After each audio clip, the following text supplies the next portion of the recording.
हमारा आज का टॉपिक है अभाव।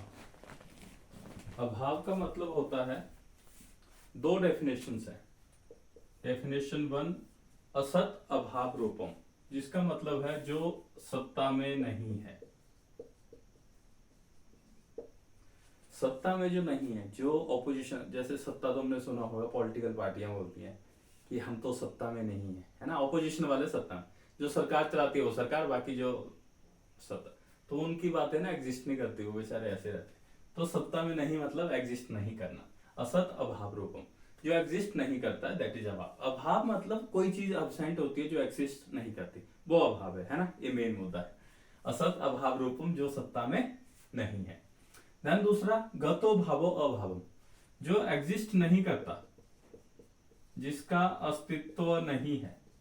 जिसका अस्तित्व नहीं है वो अभाव है, जो सत्ता में नहीं है वो अभाव है। ठीक है, सत्ता में नहीं है वो अभाव, मतलब अभाव का मतलब मोटा ये है कि एग्जिस्ट नहीं करता।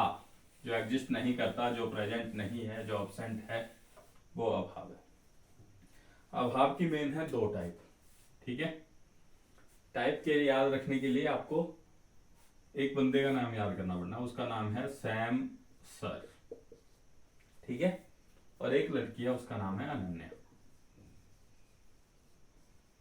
तो इनका आपस में ऐसा कुछ नहीं, रक्षाबंधन भी गया है, भाई बहन समझते हैं एक दूसरे को। तो सैम सर एंड अनन्या। तो सैम सर का भाव, अभाव टॉपिक चला है ना, सैम सर का भाव, सैम सर का भाव। ठीक है, अभाव को नहीं आपने भूलना है, सैम सर को याद रखना है। सैम सर का भाव, अनन्यो भाव।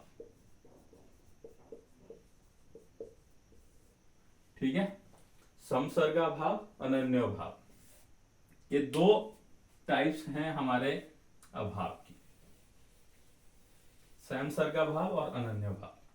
अभी समसर्गा भाव क्या होता है? तो जैसे मैंने तुम्हें बोला, सैम सर और अनन्या दोनों एक दूसरे को भाई बहन समझते हैं। तो जो सैम सर हैं, उनसे अनन्या पूछती है कि भैया आप शादी क्यों नहीं कर रहे हो? तो सैम सर बोलते हैं यार कि मैं सिंगल हूं, मेरे को कभी मिली ही नहीं। तो सैम सर के साथ क्या दिक्कत हो रही है, लड़की मिल नहीं रही है। तो एक वस्तु के संबंध में दूसरी का अभाव,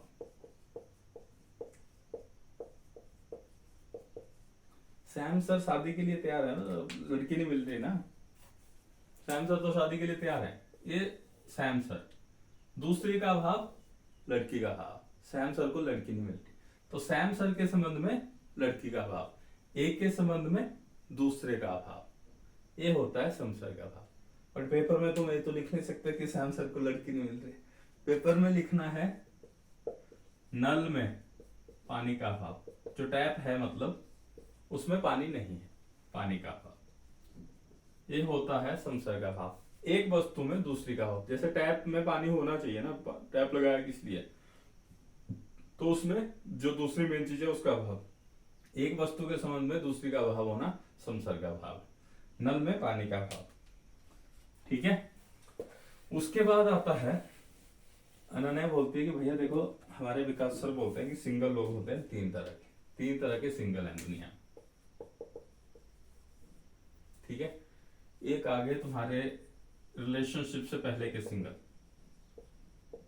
जिनकी अभी बनी नहीं है किसी के साथ, मतलब जोड़ी नहीं बनी अभी, किसी के साथ जोड़ी नहीं बनी अभी। ठीक है, हुई नहीं सेटलमेंट, रिलेशनशिप से पहले। फिर आते हैं दूसरे सिंगल, ब्रेकअप के बाद वाले सिंगल, जिनका कट जाता है बेचारों का, ब्रेकअप के बाद वाले सिंगल। देन फिर आते हैं हमारे शख्स लौंडा टाइप सिंगल, सदाबहार सिंगल, जो पहले भी सिंगल थे, आज भी सिंगल हैं, आगे भी सिंगल रहेंगे, वो मतलब सदाबहार सिंगल,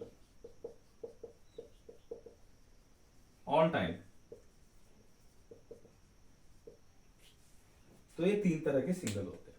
तो अनन्या ने सैम सर से पूछा भैया आप कौन से सिंगल? ये स्टोरी है आपको याद रखने के लिए, क्योंकि ये जो समसर्गा भाव है इसके तीन टाइप्स हैं। पहला है प्राग भाव,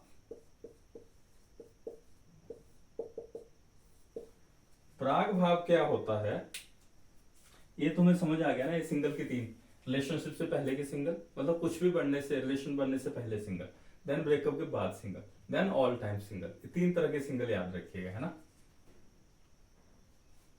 क्या यहाँ लिखूंगे मैं, यहाँ लिख देता हूँ, फिर आगे एक्सप्लेन साथ में ठीक हो जाए। प्राग भाव पहली टाइप। प्राग भाव क्या होता है, उत्पत्ति से पहले, उत्पत्ति से पहले का अभाव। मतलब उत्पत्ति, रिलेशन की उत्पत्ति से पहले का अभाव। अब पेपर में तो तुम रिलेशन नहीं लिख सकते, तो यहाँ घड़ा लिखना है। यहाँ तुम्हें घड़ा दिख रहा है, यहाँ तुम्हें कहीं पे भी घड़ा नहीं दिख रहा है ना, मैंने नहीं बनाया, तो घड़ा नहीं दिख रहा है उसका अभाव, क्योंकि घड़े का डायग्राम बना नहीं है, बनने से पहले का अभाव। तो एग्जाम्पल, घड़े के बनने से पहले का अभाव, बनने से पहले का अभाव, घड़े से बनने से पहले का अभाव, उत्पत्ति से जो पहले का अभाव होता है उसको बोलते हैं प्राग भाव। देन उसके बाद आता है प्रध्वंसा भाव। प्रध्वंसा भाव क्या होता है,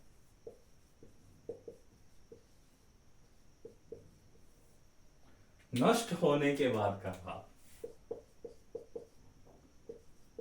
नष्ट होने के बाद का भाव। जैसे मान लीजिए ये घड़ा है, घड़ा दिख रहा है आपको, पहले घड़ा नहीं, डायग्राम बनने से पहले जो घड़े का अभाव था, जो आपको नहीं दिख रहा था घड़ा, वो था प्राग भाव। अभी डायग्राम बना, घड़ा है, मिटने के बाद जो अभाव होगा, अभी देखिए ब्रेकअप हो रहा है ब्लैक बोर्ड और घड़े का ब्रेकअप के बाद का अभाव, नष्ट होने के बाद, घड़े के नष्ट होने का अभाव, घड़े के नष्ट होने के बाद जो अभाव होता है, घड़े के नष्ट होने पर जो अभाव होता है उसको प्रध्वंसा भाव बोलते हैं। प्राग भाव वो हुआ उत्पत्ति से पहले का अभाव, घड़े के बनने से पहले का अभाव। प्रध्वंसा भाव नष्ट होने के बाद का अभाव, घड़े के नष्ट होने पर जो अभाव होता है। देन उसके बाद आता है आपका थर्ड टाइप, समसर्गा भाव की ये तीनों टाइप है, प्राग भाव, प्रध्वंसा भाव, देन अत्यंता भाव। थर्ड टाइप इज अत्यंता भाव, जो मैंने तुम्हें एग्जांपल दिया था, सदाबहार शख्स लौंडे, हमेशा जो अभाव हमेशा बना रहता है, सदाबहार सिंगल, जो अभाव हमेशा बना रहे, तीनों कालों में, प्रेजेंट, पास्ट, फ्यूचर में सिंगल रहते हैं। आज भी सिंगल, पिछले कल भी सिंगल थे, फ्यूचर में भी, मतलब तीनों कालों में जो अभाव बना रहे, हमेशा जो अभाव बना रहे, वो अत्यंता अभाव होता है। ठीक है, ये आपका अभाव हो गया। ये था आपका समसर्गा भाव की टाइप, प्राग भाव, प्रध्वंसा भाव, देन अत्यंता भाव, बिफोर उत्पत्ति, आफ्टर ब्रेकअप, देन ऑलवेज वाला। उसके बाद आता है अनन्यो भाव, देन अनन्यो भाव। अनन्यो भाव क्या होता है, मान लीजिए ये इंसान बन है, ठीक है, ये भाई का दिल,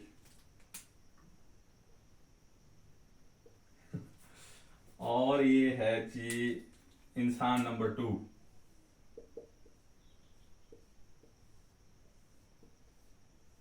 ठीक है, और ये इसका दिल। भाई के मन में इसके लिए फीलिंग है, भाई के मन में इसके लिए फीलिंग है, ठीक है, बट इसके मन में भाई के लिए कोई फीलिंग नहीं, ठीक है। तो भाई के मन में इसके लिए फीलिंग है, बट इसके मन में भाई के लिए कोई फीलिंग नहीं। तो एक वस्तु के संबंध में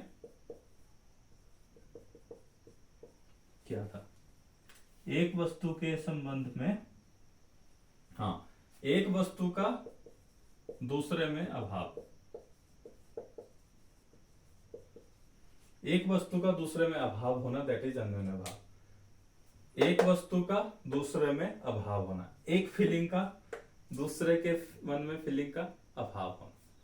फीलिंग, फीलिंग का अभाव, ठीक है। एक वस्तु का दूसरे में अभाव, एक वस्तु का दूसरे में अभाव होना। एग्जाम्पल क्या है, पेपर में लिखने वाला एग्जाम्पल है घड़े में कपड़े का अभाव। मतलब ये बिल्कुल अलग चीजें हैं।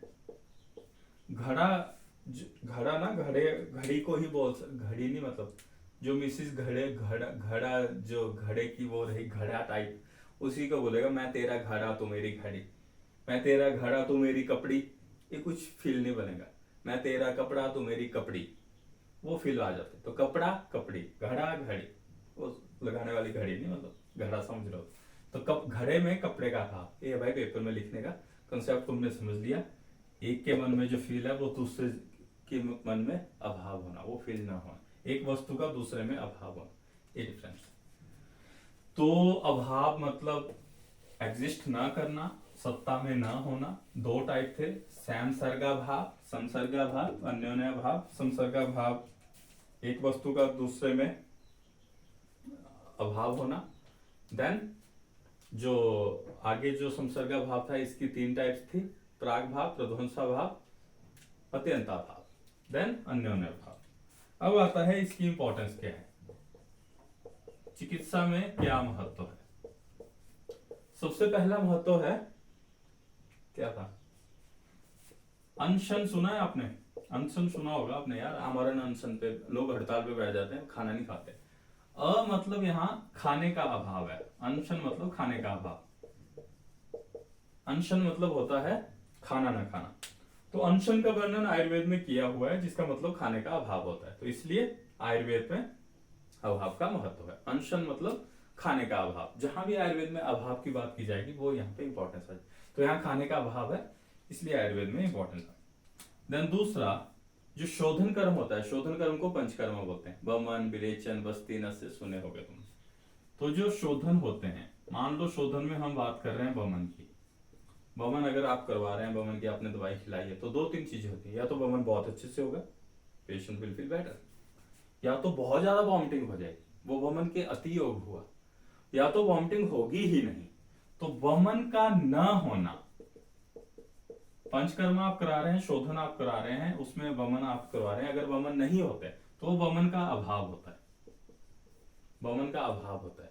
इसीलिए शोधन में वमन का अभाव बताया है, यहीं से अभाव की आयुर्वेद में महत्व बनता है। ठीक है, शोधन में वमन का न होना वमन का अभाव है, जिसका वर्णन आयुर्वेद में किया है। देन थर्ड पॉइंट है आपका, थर्ड पॉइंट क्या था, थर्ड पॉइंट था ये निदान परिवर्जन। थोड़ा नया शब्द होगा, फर्स्ट ईयर वालों को नया शब्द लगे, बाकी निदान होता है बीमारी का कारण और परिवर्जन होता है उसको त्याग देना, मतलब परहेज करना। जो बीमारी, जिस चीज से बीमारी बन रही है ना, उसको त्याग देना। तो जो बीमारी करने वाले फैक्टर हैं उनका अभाव, उनको छोड़ देना, उनका त्याग करना ही निदान परिवर्जन। तो निदान परिवर्जन ही चिकित्सा का पहला स्टेप है। निदान परिवर्जन चिकित्सा का पहला स्टेप है। और निदान परिवर्जन क्या होता है, जो रोग के कारण है, रोग के कारण का अभाव।